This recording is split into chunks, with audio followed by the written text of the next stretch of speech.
High বন্ধুরা, এটা একটা 3.7 ভোল্টের ব্যাটারি চার্জার। এই চার্জারে লাইন পায় দেখেন, কিন্তু চার্জ হয় না। চার্জ নিলে রেড সিগন্যাল দিবে।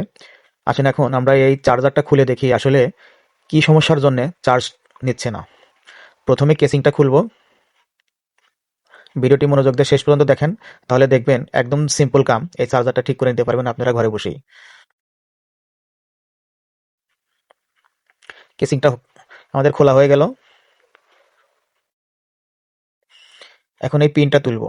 এখান থেকে পিনটা তুলে দেখব এই স্প্রিংটার মাধ্যমে মাইনাস ভোল্টেজ এখানে দিয়েছে। সার্কিটটা খুলে দেখি আসলে কি সমস্যা। এই যে স্প্রিংটা যে এখানে দিয়ে দিছে দেখেন,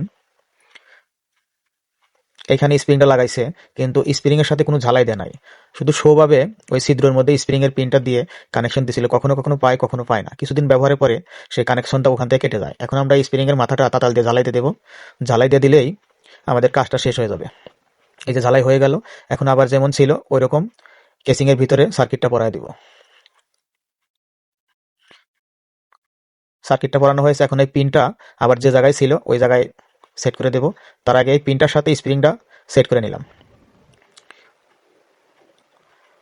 দেখেন চার্জারের কাজ কিন্তু প্রায় শেষ। এখন আমরা কেসিংটা সেট করে দেবো আবার।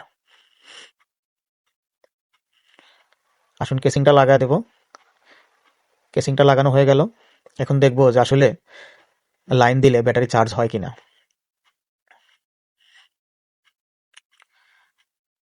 আগের মতো আবার দেখেন সবুজ লাইটটা জ্বলে উঠছে। এখন ব্যাটারি লাগালেই সমতল দেখেন, ব্যাটারি লাগালেই রেড সিগন্যাল দিয়ে দিতে, তার মানে চার্জ হচ্ছে। ভিডিওটা যদি ভালো লাগে শেয়ার দিয়ে অন্যজনকে দেখার মতো সুযোগ করে দিন। ধন্যবাদ সবাইকে।